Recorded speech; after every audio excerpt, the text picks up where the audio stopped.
es una corona que va a tener que cambiar. Entonces, el propósito de ver esta lectura es eso, que ustedes tengan como toda la conciencia de que si el mundo cambia en términos económicos, forzosamente tiene que cambiar en términos políticos. Digo, nosotros somos economistas y por supuesto que la economía determina un montón de cosas y explica muchísimo de la sociedad que tenemos, pero finalmente la economía pues es una ciencia, ¿no? Una ciencia que estudia una partecita de la realidad. Entonces, la economía, si bien explica mucho, tampoco es que lo explique todo, ¿no? Para eso tenemos las otras ramas de la sociedad y las otras áreas de conocimiento.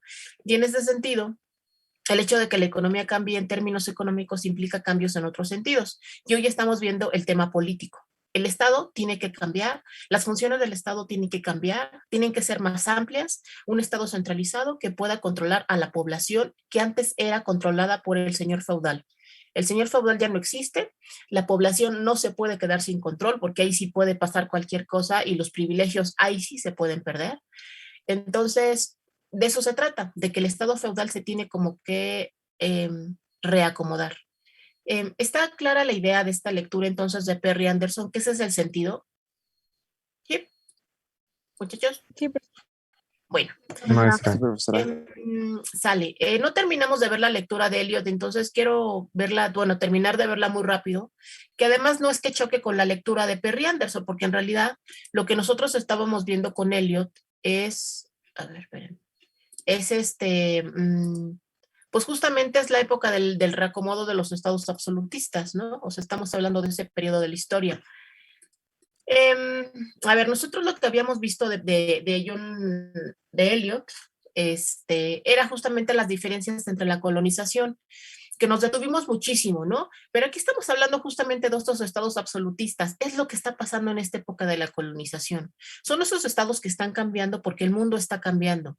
Entonces, nosotros una cosa que yo les decía y espero que no se les olvide, es que esta colonización española y la explotación de los recursos americanos, en particular de la plata, es lo que permite como aceitar la economía europea y que se pueda transitar mucho más rápido a relaciones mercantiles, porque lo que vamos a tener es que la plata va a estar circulando como dinero, ya como moneda en España, ¿no? Entonces, eso de entrada ya hace que tengamos un mayor comercio.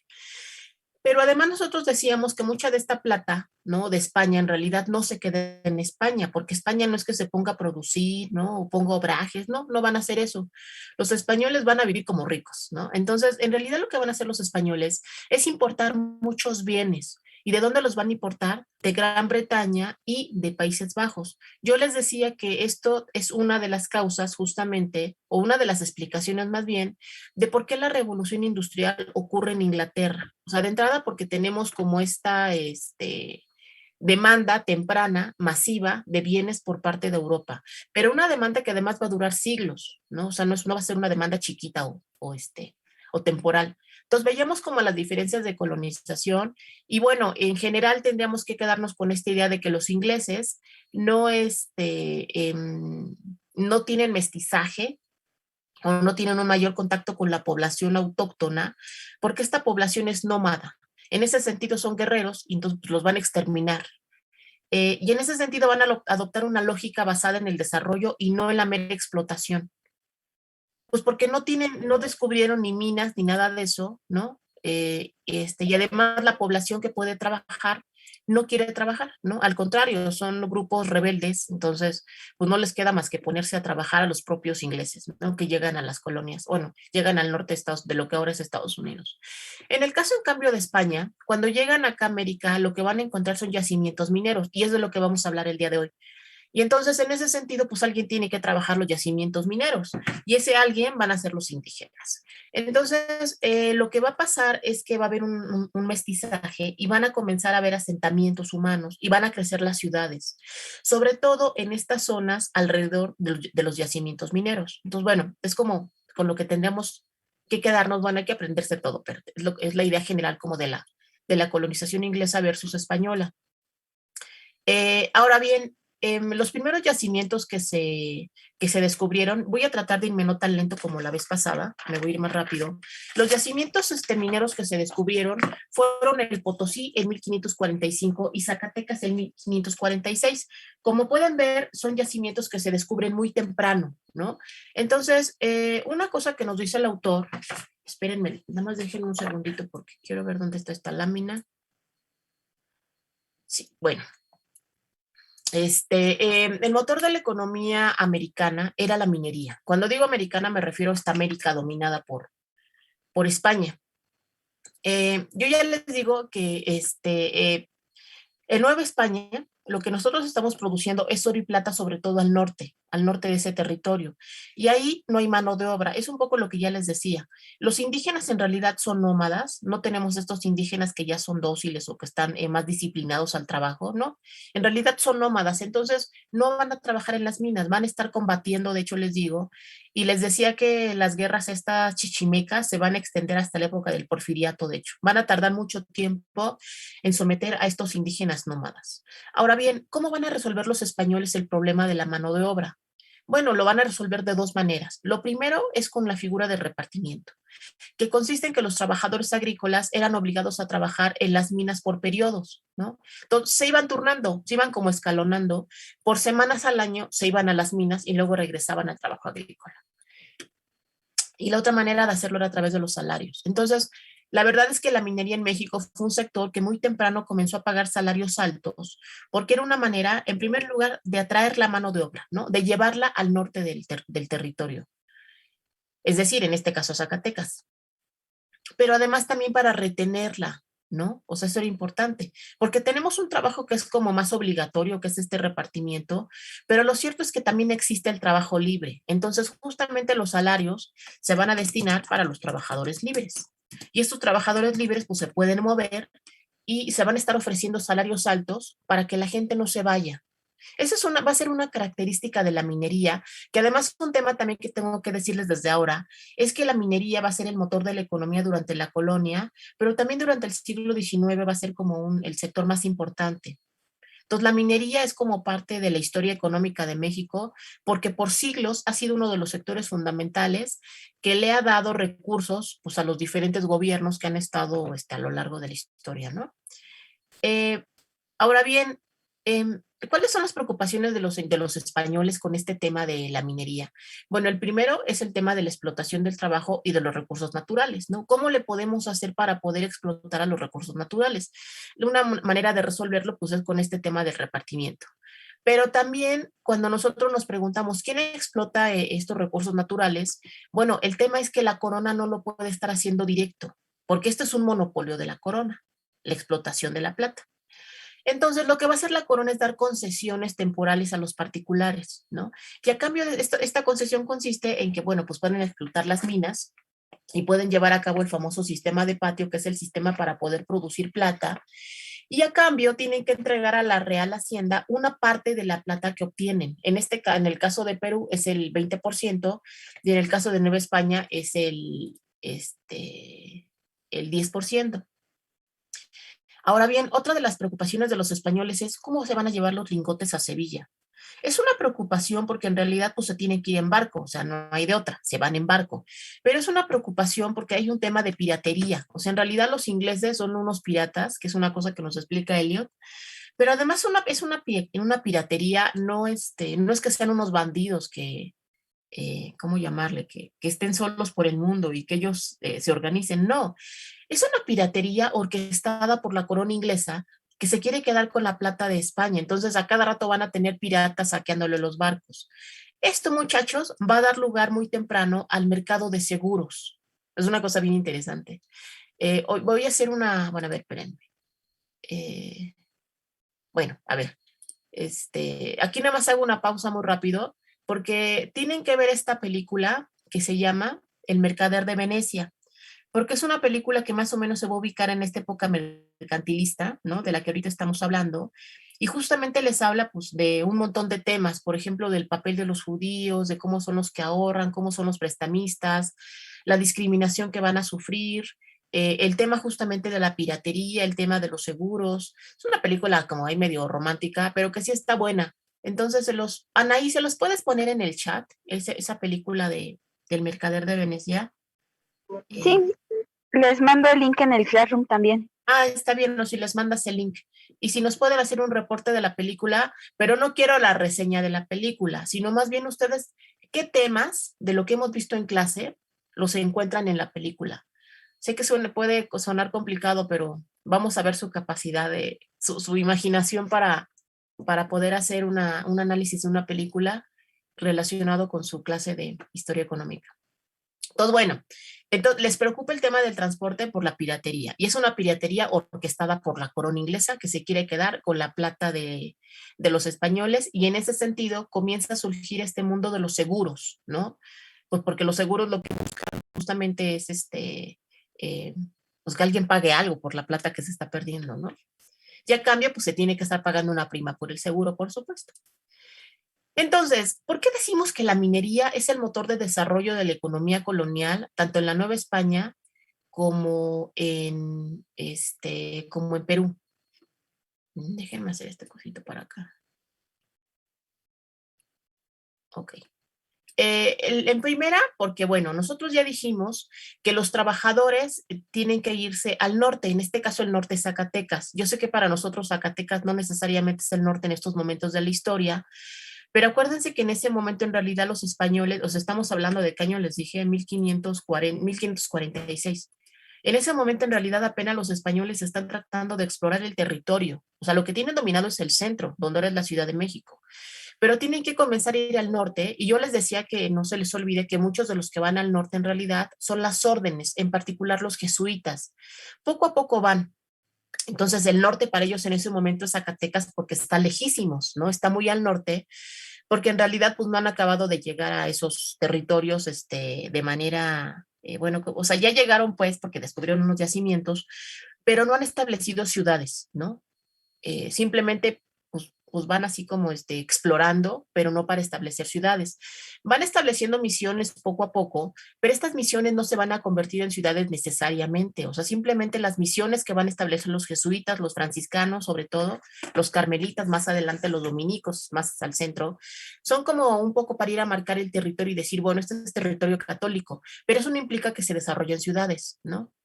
Por eso para ellos Zacatecas pues es el norte y no hay ciudades. Entonces cuando los trabajadores llegan a las minas de Zacatecas, pues requieren dónde dormir y requieren alimentos y requieren también vestido. Déjenme, se los pongo aquí. Y también requieren vestido. Entonces, esto del dormir pues implica una casa, ¿no? Eso nos lleva entonces a la fundación de la ciudad de Zacatecas, que es una ciudad que va a ser, si ya la conocen, saben que es muy colonial, y va a ser de las primeras ciudades que se va a fundar.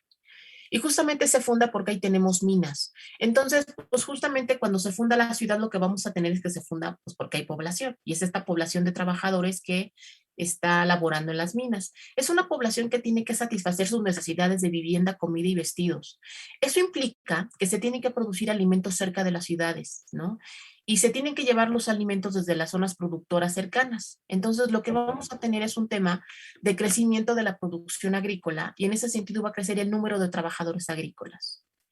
Entonces va a crecer también, ya conforme vaya avanzando digo, ahorita es Zacatecas, pero después va a ser Guanajuato, luego va a ser San Luis.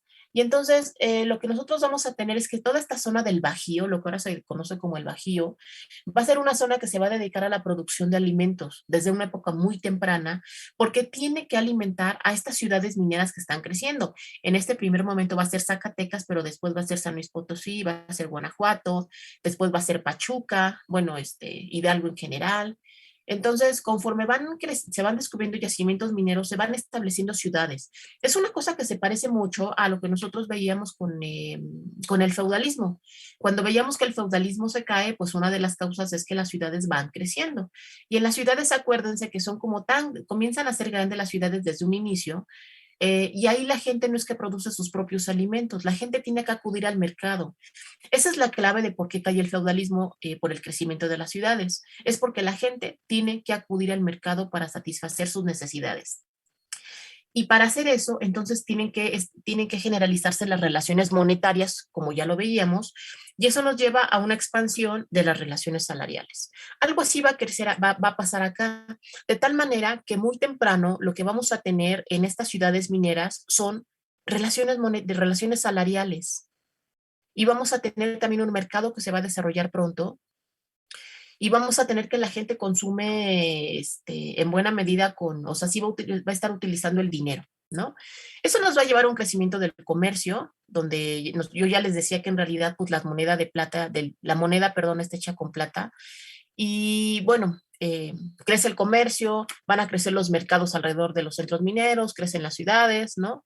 Entonces, aquí lo que les quiero decir básicamente es que la minería es este motor de desarrollo justamente porque, en primer lugar, va a hacer que aparezcan ciudades y que crezcan. Y eso va a llevar a que a que crezca el mercado interno, ¿no? Porque se tiene que satisfacer las necesidades de toda esta población. Y pues va a crecer el comercio, crecen relaciones monetarias, crecen relaciones salariales, todo eso que ya estudiamos con feudalismo. Ahora bien, para que nosotros podamos transformar el mineral, ese mineral que es piedra, en plata, necesitamos, bueno, lo van a hacer más bien a través de un sistema que se llama sistema de patio, que consiste en que se va a triturar el mineral hasta hacerlo polvo. Y después ese mineral se va a mezclar con otros materiales y se va a hacer como una torta, ¿no? Así, pues sí, pues se mezcla con otros materiales, hace una torta y se deja reposar. Y se deja reposar en estas famosas haciendas de beneficio. Entonces, cuando ustedes vayan a estas haciendas mineras, lo que van a ver es que son patios muy grandes, porque en esos patios se dejaban como esta mezcla, ¿no? Del mineral en polvo con otros materiales, y ahí se dejaba reposar. Entonces, después de que se dejaba reposar por un tiempo, y eso lo hacía el azoguero. El azoguero es el que trabajaba el mercurio. Entonces, un poco lo hacían así como ojo de buen cubero, porque era un tema así como de la experiencia que podían tener para darse cuenta cuando esa mezcla estaba lista para ser fundida. Y ya cuando la mezcla estaba lista, pues la fundían y entonces lo que obtenían pues era la plata, ¿no? Lograban, con esta mezcla lograban separar la plata del mineral. Ahora bien, ¿cuáles eran estos materiales que se utilizaban para hacer esta torta? Bueno, pues era bueno, evidentemente el propio mineral que estaba hecho polvo, agua, sal y azogue, que es el mercurio, lo que conocemos como mercurio. Entonces, es por eso que se entiende que la sal era un monopolio de la corona y el azogue era un monopolio de la corona. También les recuerdo que los monopolios de la corona son aquellos productos que solamente la corona puede producir. Y en realidad no lo va a producir la corona, lo van a producir unos privados, pero con concesiones, una cosa muy parecida a las minas, ¿no? Entonces, ahora bien, estas materias primas, bueno, aquí decimos que la economía, la minería va a dinamizar otros sectores. ¿Qué sectores? Pues estos, el de la sal, el del azogue las propias minas, ¿no? Lo que va a pasar es que estas materias primas van a estar generando mercados y van a estar creciendo los negocios. Ahora bien, la sal sí la pueden producir en América, pero el azogue, aunque sí tenemos una producción, en buena parte va a venir de España, que es donde se produce el azogue. Ahora bien, nosotros veíamos que una de las preocupaciones es, bueno, ¿y ahora cómo le hacemos esta plata? ¿Cómo nos la vamos a llevar porque además está en Zacatecas, está en el norte? O sea, hoy de ir a Zacatecas en autobús, ¿cuánto les cuesta? ¿Cuánto les toma? Como 7, 8 horas en autobús.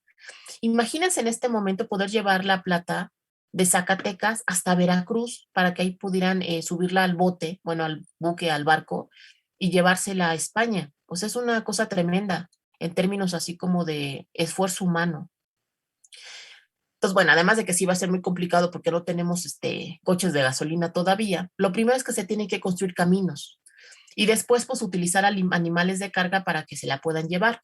Y también el problema es que en el camino pues se pueden robar la plata. O sea, no solamente se la roban los piratas, sino también dentro de los territorios americanos.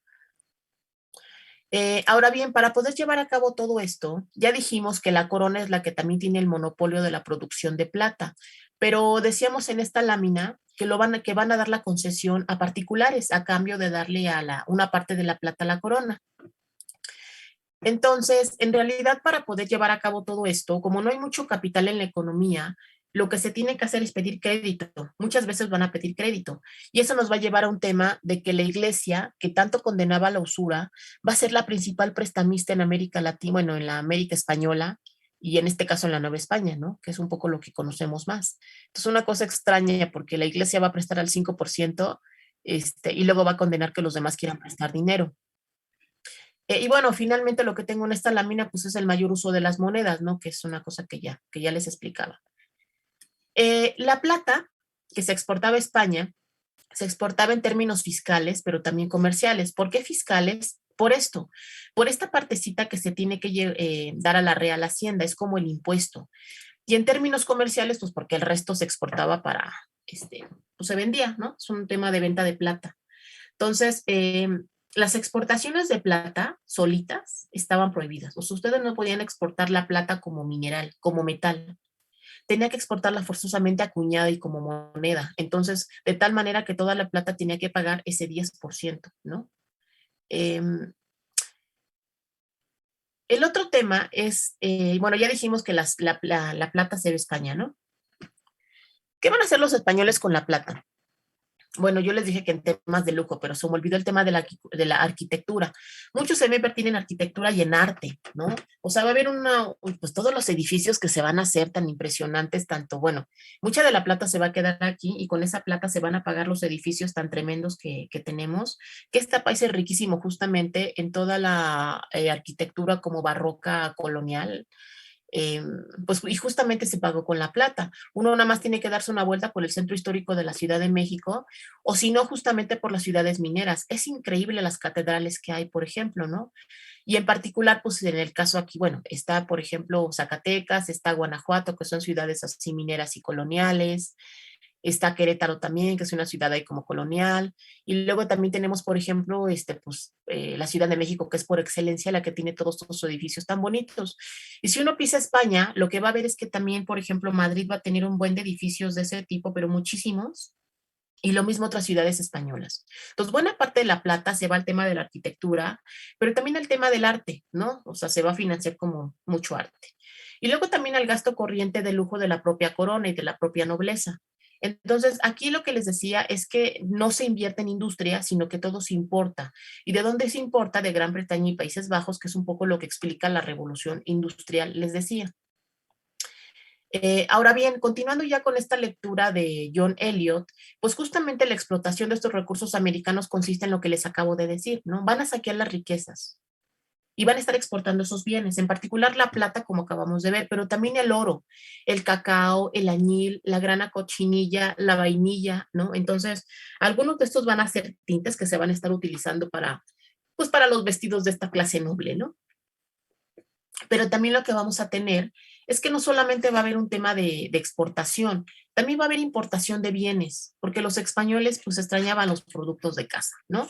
Entonces, ¿qué van a importar? Pues vino, frutas, pan, trigo, carne, pero también algunos animales como perros y caballos, ¿no? Lo que pasa aquí también es que van a querer consumir los mismos productos que las élites en la metrópoli. Por eso yo les decía que esas importaciones que vienen de Gran Bretaña no solamente son para satisfacer la demanda de la propia metrópoli, sino también la demanda al interior de las colonias americanas en América. Entonces, en un primer momento se van a estar importando los bienes a Nueva España, al Perú y a los territorios españoles en América, pero en un segundo momento se van a comenzar a producir en la propia América. Entonces, lo que se va a introducir es el ganado, el vacuno, ovejas, cabras y caballos, y como consecuencia se va a perjudicar a la agricultura indígena. ¿Por qué? Pues porque se acuerdan de los cercamientos y del arrebato de tierras durante la caída del feudalismo, pues algo así va a pasar acá. Van a comenzar a quedarse con las tierras de los indígenas porque los animales van a estar pisoteando los cultivos y se los van a comer, los cultivos de los indígenas. Eso va a obligar a que los indígenas poco a poco dejen sus tierras y se vuelvan tierras de pastoreo. O sea, como pueden ver, acá ya cuando vienen los españoles a América tenemos mucha similitud, pero está complejo porque por un lado tenemos que vienen todas las instituciones feudales, pero al mismo tiempo también tenemos como ya algunos rastros de esta caída del feudalismo al mismo tiempo. O sea, tenemos como los dos elementos a la par. Y en un tercer momento, vamos a tener un tercer momento en el que los bienes que se producen en América se van a comenzar a exportar a España. Por ejemplo, ¿qué bienes? No se los puse aquí, pero por ejemplo los tintes, que es la grana y el añil.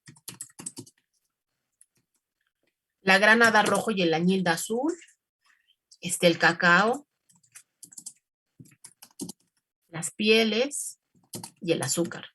Son bienes que se van a producir en América y que se van a comenzar a exportar a España, ¿no? Ya les decía que a mediados del siglo XVI pues, se descubren estos yacimientos de las minas. Ay, perdón. Ay, ¿cómo le hago para regresar? Chicos, ¿siguen viendo mi pantalla? Sí. Ya, ok. Bueno, ya les dije como todo este tema de la minería que es como fundamental para lo de la explotación de los recursos. Bueno, lo de la mano de obra, a lo mejor sí podría regresarme un poquito. A ver, ¿dónde está? Acá en esta lámina. Aquí para poder producir la plata nosotros decíamos que se requiere mano de obra. Y en efecto nosotros íbamos a tener una mano de obra que va a ser libre, pero el autor sí nos dice que en algún momento vamos a tener indios que bueno, no nos dice, en realidad los indios van a estar trabajando en las minas, pero una cosa que nos dice es que los indios sí se pueden convertir en esclavos, porque se acuerdan que en realidad cuando vienen los españoles, los indios no son esclavos, son vasallos, ¿no? O sea, tienen la misma calidad que alguien que está en España. Entonces van a ser vasallos, pero sí se pueden convertir en esclavos si son caníbales o si estuvieron en guerra. O sea, todos estos chichimecas que están en guerra, o la gente del norte, pues los indígenas que están en el norte, porque no todos son chichimecas. En realidad tenemos muchísimos, o tenemos varias comunidades indígenas, pero la cosa es que ellos estaban en guerra. Y si en guerra los capturaban, entonces los volvían esclavos. O por ejemplo, es igual si descubrían como a caníbales, lo mismo los volvían esclavos, era como la manera para volverlos esclavos. Ahora bien, en 1542, como ya había muchos indígenas esclavos, hicieron una cosa que se llama leyes nuevas, que prohibía la esclavitud.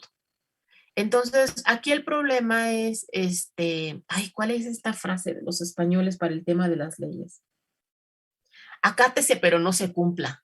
O sea, imagínense, la corona está lejísimos, ¿no? Está en España, los transportes están pues nada desarrollados. En realidad, para que pueda llegar la comunicación de España a América y de América a España, pues es a través de las cartas en los barcos. Eso puede tardar 4 meses. O sea, 4 meses, entonces por ejemplo, o sea, vienen todas estas quejas de que los indígenas los están volviendo esclavos y las quejas son justamente de las órdenes. Por ejemplo, de los franciscanos o de los jesuitas, que son unas órdenes que van a estar defendiendo a los indígenas. Entonces van y acusan que los están volviendo esclavos. Y la corona dice no, no son esclavos. Pero fíjense, en lo que hacen la carta, en lo que llega a Veracruz y de Veracruz en lo que llega a España, en lo que en España de Sevilla llega pues a Madrid, que es donde van a estar los reyes, ¿no? Eh, entonces, lo que les quiero decir es que pasa mucho tiempo. Y luego en lo que los reyes reaccionan y analizan y luego mandan y hacen las leyes y las mandan, bueno, ya pasaron 3 años, ¿no? Entonces, una vez que mandan las leyes, ¿cómo puede garantizar la corona que esas leyes se van a cumplir? Está bien complicado porque no tienen tanto control sobre la Nueva España. Porque además lo que está pasando en Nueva España es que los criollos cada vez están creciendo más, cada vez hay más mestizaje, está creciendo la población, se están adaptando como a esta nueva realidad y pues está surgiendo una dinámica distinta en la Nueva España, ya como un territorio bastante desarrollado, porque acuérdense que cuando llegan pues ya encuentran una sociedad bastante avanzada en términos de estratificación social. Entonces, lo cierto es que muy pronto la Nueva España y el Virreinato del Perú se van a volver como muy independientes y muy autónomas de España, en términos comerciales y en términos políticos y en términos de organización. De tal manera que cuando vienen las leyes de España es una cátese, pero no se cumpla. O sea, es bueno, si ya nos llegó la ley de la madre patria, pero pues no necesariamente lo van a cumplir los españoles que están acá en América y los criollos que están en América. Bueno, estas leyes nuevas, insisto, intentan prohibir la esclavitud de los indígenas, pero va a ser muy complicado. Lo que vamos a tener es una reducción de la población indígena, y ya después se va a recuperar, pero sobre todo lo que vamos a tener es un crecimiento de la población por el tema del mestizaje. Ahora bien, que como quien está trabajando en las minas son los indígenas, y los indígenas es una población que se está reduciendo, lo que va a pasar en algún momento es que sí se van a introducir esclavos negros a las minas. O sea, sí vamos a tener esclavos, y va a ser un mercado dominado por Portugal, ¿no? Entonces, pues vamos a tener, además de todo esto, un comercio transatlántico de esclavos, ¿no? Por si no era suficiente con el otro comercio. Saben que hay algunas personas, bueno, hay algunos autores que entienden esto como la primera globalización. O sea, ya ven que uno siempre le dicen, oye, ¿desde cuándo hay globalización? Y uno dice, ah, no, pues bueno, desde los 80s. No, bueno, pues después de la Segunda Guerra Mundial. No, bueno, pues a partir del siglo XIX. Bueno, hay autores que se traen la globalización hasta este momento por lo que estamos viendo en esta clase. Porque tenemos esta relación entre Europa y América en la que tenemos ya un intercambio de mercancías, ¿no? O sea, por ejemplo, el azogue tiene que venir de España, la sal viene de otros territorios, la plata se va para allá, nos mandan bienes de lujo, ¿no? Pues aquí está, nos mandan perros, caballos, nos mandan vino, frutas, espadas, pan, trigo, nosotros les mandamos la plata y les mandamos tinte, les mandamos cacao, y luego además tenemos un comercio de esclavos a nivel mundial. Entonces es como una economía transatlántica que para algunos autores esta es como la primera globalización en el sentido de comercio internacional, la primera globalización comercial, porque tenemos a dos territorios intercambiando bienes. Ahora bien, una cosa que sí nos dice el autor es que era más caro emplear esclavos que obreros indios en las minas, ¿no? Pero bueno, pues porque los esclavos eran caros, ¿no? Entonces, em, antes de irme a lo de las instituciones, para la economía, la explotación de estos recursos se va a basar en el trabajo de los españoles, en el trabajo de los indígenas y en el trabajo de los esclavos. Vamos a tener unas redes de comercio transatlánticas, ¿no? En las que ya dijimos cuáles son los bienes que se van a estar comerciando. En España, por supuesto, fíjense, cuando España llega, por ejemplo, la plata y los tintes y el cacao y los pieles y el azúcar, en realidad en España lo que vamos a tener no es como un mercado, ¿no? No, en realidad ahí lo que tenemos es un monopolio del comercio. Y en este caso vamos a tener a la Casa de Sevilla. Entonces es una casa que se va a dedicar a captar todos estos bienes y ellos los van a distribuir. Entonces incluso vamos a tener monopolio en ese sentido. Lo cierto es que pues como, ¿cómo decirlo? Ay, es que no quiero decir que es innato al hombre, pero pues cada que tenemos un tema de propiedad privada y de comercio y de posible beneficio, pues siempre habrá contrabando y comercio ilegal, ¿no? Es como una constante en la historia del hombre, en su faceta económica. Entonces, claro, sí tenemos este monopolio de la Casa de Sevilla, que se supone que tiene que tener el control de todos estos bienes que ingresan a España y que tiene que distribuirlos, pero lo cierto es que sí hay contrabando y comercio ilegal, ¿no? Y bueno, creo que hasta ahí podemos dejar ese tema de la explotación de recursos. Y luego finalmente está el tema de cuáles son las instituciones fundamentales en la América Española. Bueno, pues la primera justamente es el tema de la Iglesia Católica, que va a ser fundamental, tan fundamental que es la que va a estar dando legitimidad a este proceso de colonización. Y además la que va a estar dando el crédito, ¿no? La que va a estar evangelizando. Entonces, es fundamental la Iglesia Católica. Bueno, y además acuérdense que es la que también va a tener el control de la población, porque la Iglesia Católica es la que sabe quién nace y quién se muere. Entonces, en términos demográficos, quien tiene la información de la población es la Iglesia. Otra institución importante va a ser la encomienda, que ya se las explicaba en la sesión de la semana pasada, cuando comenzamos a ver esta lectura, que consiste en que se da territorio y vasallos a los colonizadores españoles a cambio de la evangelización de los indios, ¿no? Esta encomienda después va a dar lugar a la famosa hacienda, que es una institución así fundamental de la colonia, pues de la colonia, y también lo va a hacer durante el siglo XIX y durante el Porfiriato. Ya cuando la encomienda se convierte en una hacienda, pues lo que vamos a tener son territorios muy productivos que van a estar alimentando pues a toda la población que está trabajando en diferentes sectores. En la encomienda lo que tenemos es que las formas de trabajo son las que ya les decía, repartimiento y trabajo asalariado. Entonces, creo que hasta aquí podemos dejar esta lectura de John Eliot, que justamente, que a mí esta lectura me gusta mucho porque es una lectura chiquita, fácil de leer, pero que sí nos da como, sí nos explica, a mí me parece que con mucha claridad, cómo es que están explotándose los recursos en América y que el impacto de estos recursos es como fundamental para poder avanzar hacia el capitalismo. O sea, sin toda la plata de los territorios americanos, tanto de Nueva España como de Perú, no hubiéramos avanzado tan rápido al mundo mercantilista. Porque en realidad cuando uno piensa en mercantilismo, y ahora que vean la película del Mercader de Venecia les va a quedar más claro, forzosamente se piensa en América. O sea, no hay manera de explicar el mercantilismo en el mundo si no se habla de los viajes a América. Porque además el otro tema que no se los dije acá, pero creo que debería de ponerlo para mis futuras exposiciones, es que, ¿dónde está? ¿Dónde está? Dijimos que hay otros sectores. Crece negocios. Pero además el otro tema es que el transporte, nada más se los anoto y se los explico. Ay, ¿qué estoy escribiendo?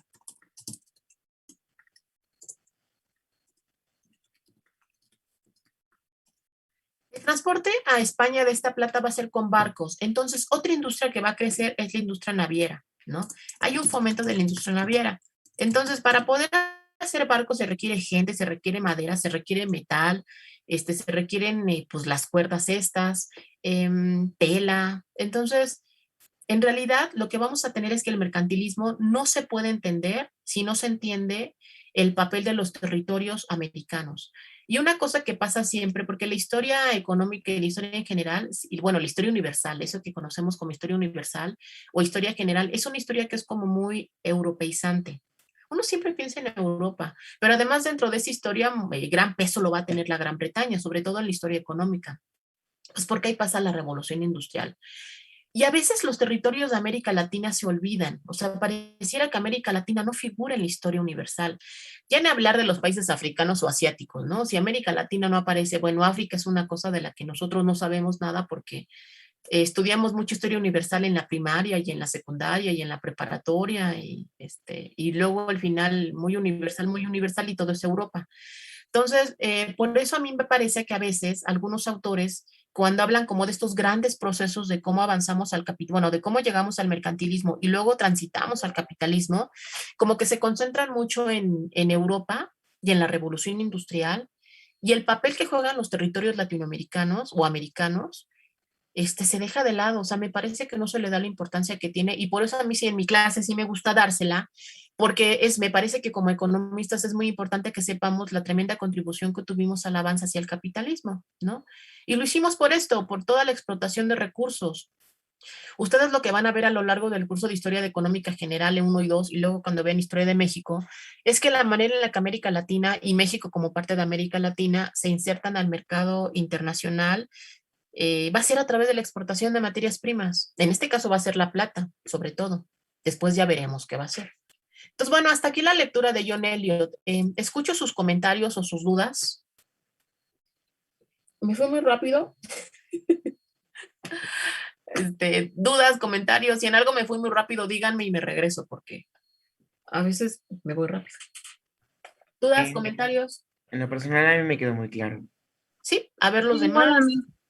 Yo tengo una pregunta, maestra. Más o menos de a qué siglo estamos hablando. O sea, nos situamos en qué tiempo.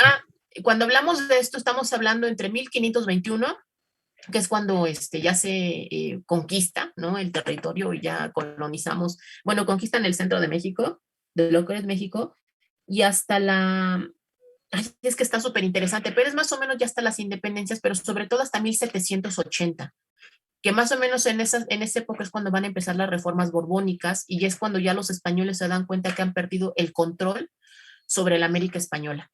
Es que esa es una cosa padrísima, cuando se pierde el control sobre la América española.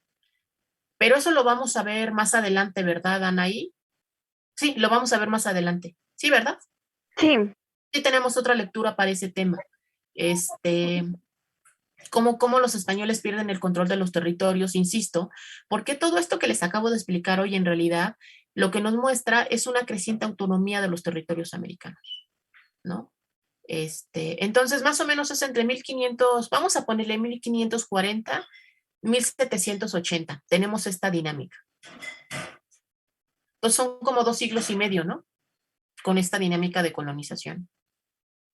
Sí. ¿Alguien más? ¿Alguna otra duda, comentario? Ok, maestra, muchas gracias. ¿Alguien ¿Alguien más? ¿Comentarios, dudas? ¿No? ¿Todo clarísimo? Conste. Ahora bien, ¿pudieron empezar la lectura? Déjenme, le pongo guardar y abrir. ¿Pudieron leer la lectura de Varga?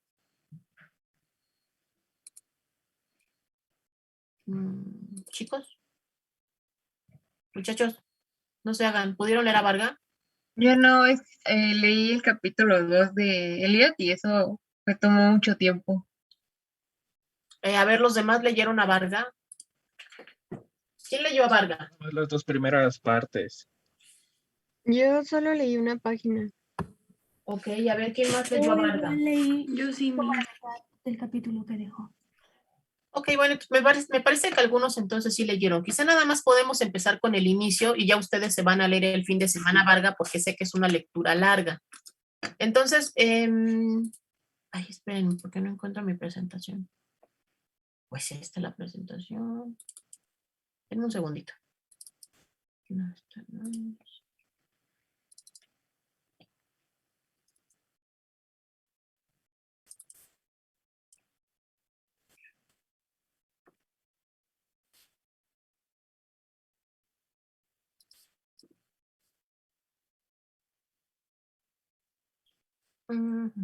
Espérenme, ahí voy, ¿eh? Bayrock, ¿no?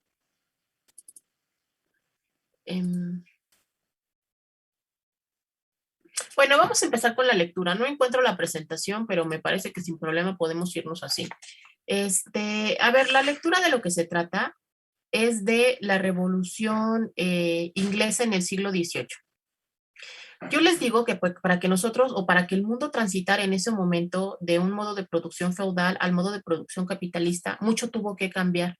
Y es que tienen que tenerlo muy claro, muchachos, porque este es un tema como de metodología. Si uno quiere entender este modo de producción capitalista que hoy día vivimos, o sea, como para dónde va a cambiar o qué es lo que va a cambiar, ver cómo cambió el feudalismo nos da como algunas luces. Ya veíamos con la lectura de Perry Anderson, bueno, de entrada ya vimos que el mundo económico cambió. Entonces, ese mundo económico cuando cambia, ya vimos con Perry Anderson que arrastra el mundo político. Tiene que cambiar el Estado, ¿no? Y ya cuando de plano el capitalismo se va a consolidar, vamos a tener un Estado completamente distinto. Y en términos políticos también va a cambiar, ¿no? Pero el otro tema que tiene que cambiar es un tema como más ideológico.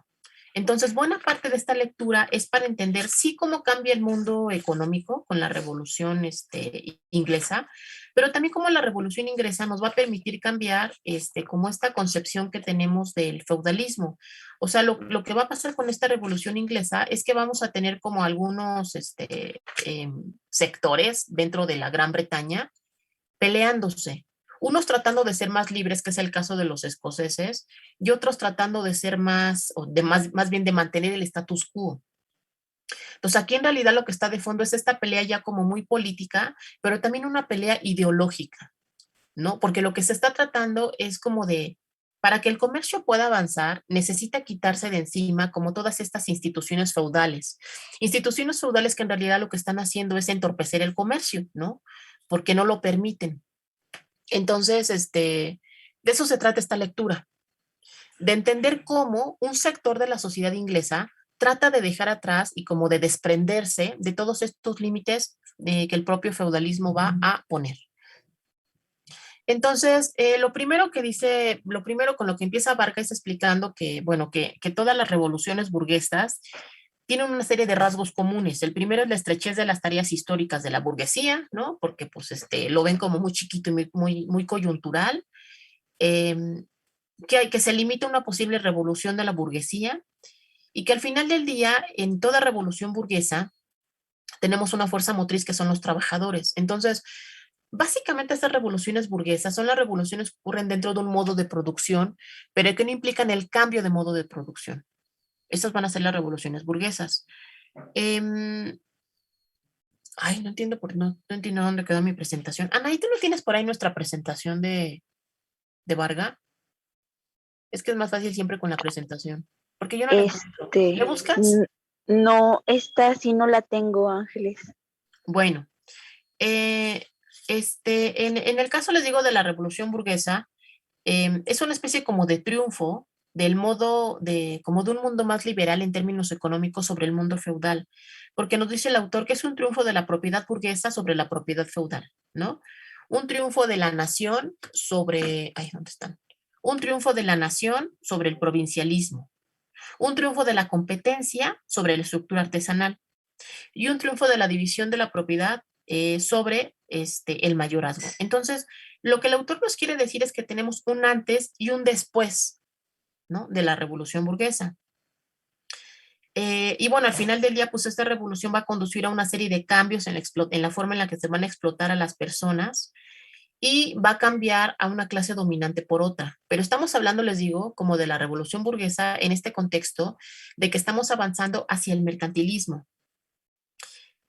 Pues por supuesto que aquí los trabajadores son los que van a estar metidos en la guerra, pero no van a tener como ningún tipo de beneficio, ¿no? Los trabajadores van a seguir siendo clase dominada, simplemente lo que va a cambiar es esta clase dominante. Una parte de la lectura, y es una buena parte, el autor la dedica a hacer una especie como de recuento de cómo está el mundo económico antes de la revolución inglesa. Entonces, incluso me parece que lo podemos hacer en forma de pregunta. La pregunta sería, ¿cuáles fueron los principales aspectos del crecimiento económico antes de la Revolución Inglesa? O sea, antes de que ocurra esta revolución, que va a ser, perdón, en el siglo XVII, no XVIII, ¿cómo están los diferentes sectores de la economía? Bueno, el autor lo que nos dice es que van a estar surgiendo nuevas fuerzas productivas en las entrañas del feudalismo, ¿no? Que es una cosa que ya también veíamos con Hellbronner y que veíamos con Dobb.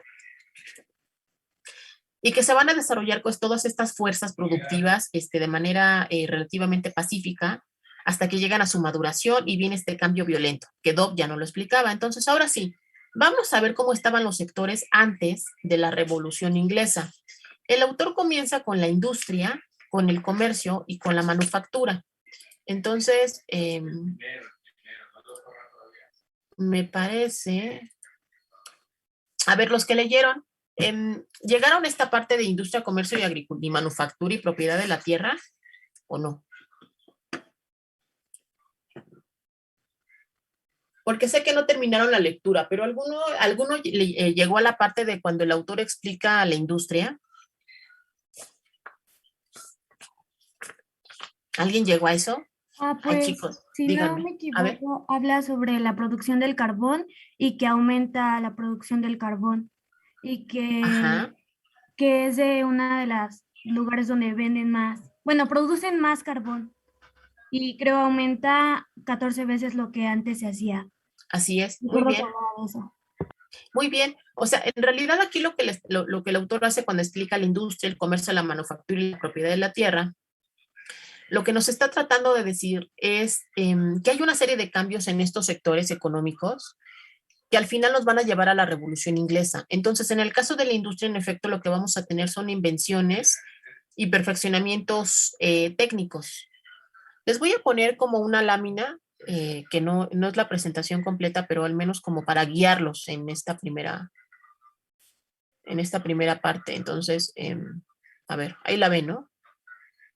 Entonces, el autor, les digo, lo que hace es estudiar la industria, comercio, manufactura y propiedad de la tierra. Entonces, lo que quiere entender o lo que nos quiere hacer entender el autor es qué cambios ha habido en estos sectores que nos van a permitir llegar justamente a la Revolución Inglesa. Entonces, en el caso de la industria, lo que vamos a tener es una serie de innovaciones técnicas y de perfeccionamientos, ¿no? De algunos procesos que ya están implementados.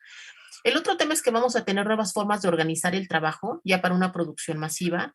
Como decía la compañera, vamos a tener un mayor uso del carbón. ¿Y por qué tenemos un mayor uso del carbón?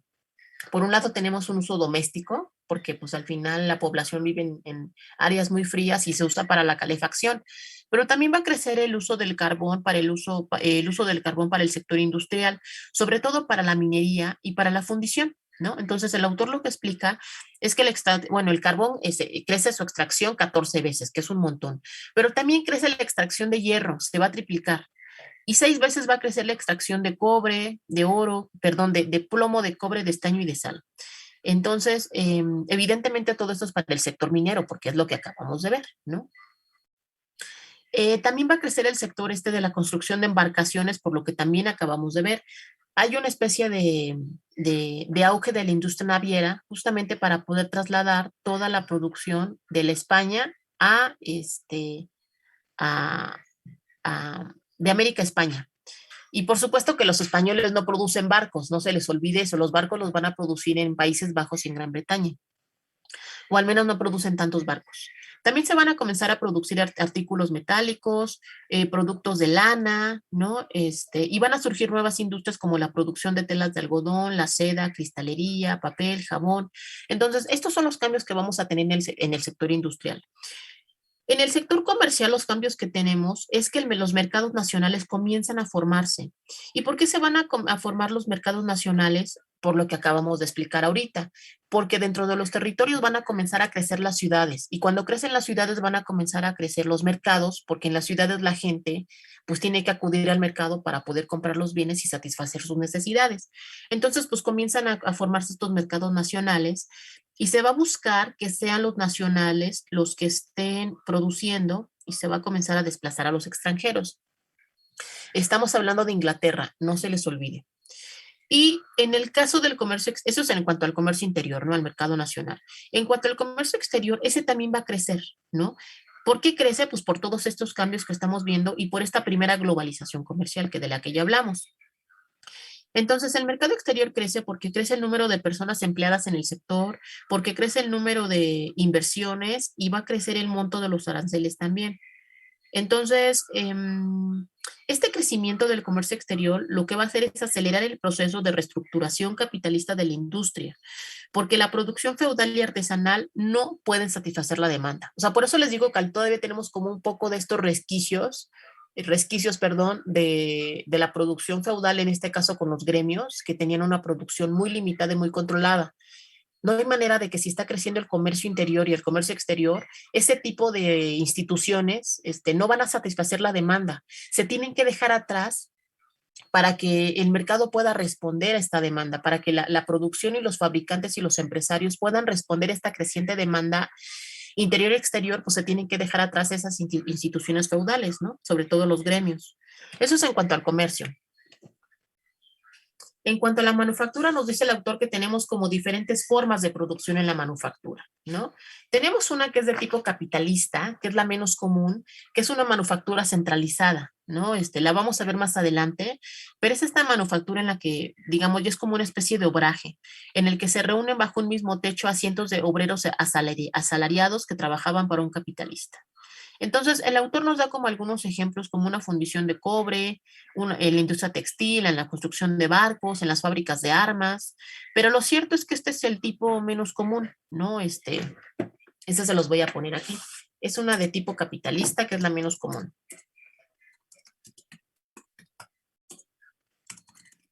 Luego tenemos una manufactura dispersa.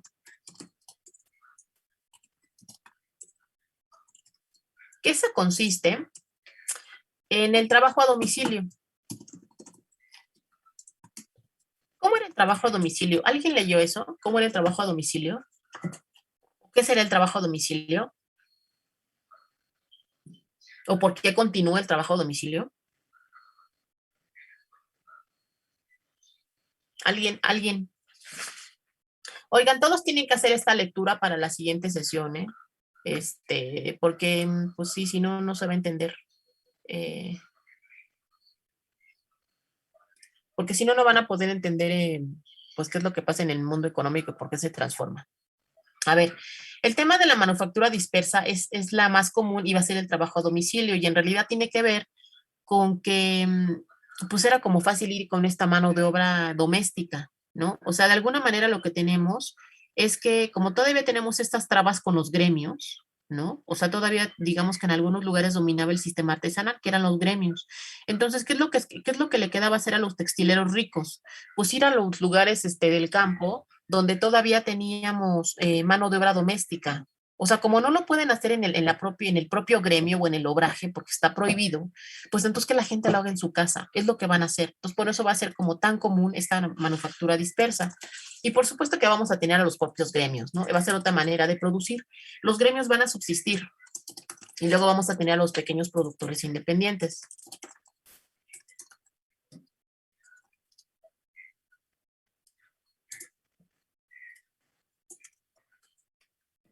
Entonces, estas van a ser como los tipos de producción que antes de la Revolución Inglesa, perdón, de manufactura, que antes de la Revolución Inglesa van a existir.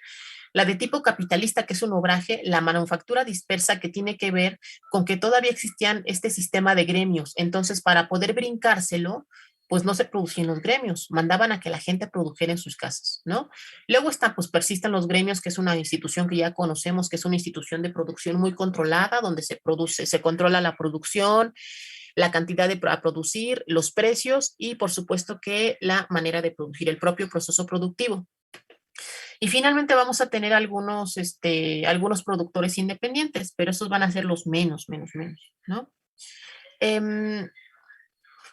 Y luego tenemos este tema de la propiedad de la tierra, pero voy a dejar hasta aquí la sesión porque el tema de propiedad de la tierra está un poco más complejo y si ustedes no leyeron, entonces pues esto no va a fluir, muchachos, o sea, porque yo puedo venir y darles la clase y hacer la presentación y todo, pero si no leen, me parece que no les va a quedar tan claro. O sea, me parece que la clase puede quedar clara si ustedes leen y luego yo vengo y expongo.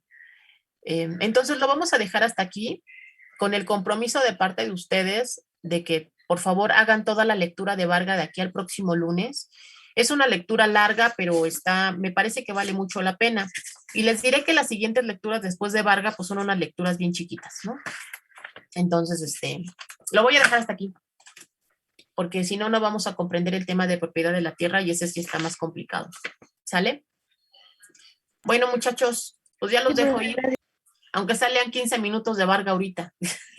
Sí, maestra, gracias. Que tengan, por favor, si lean, que tengan buen fin de semana, muchachos, y nos vemos el Gracias, próximo maestra. lunes.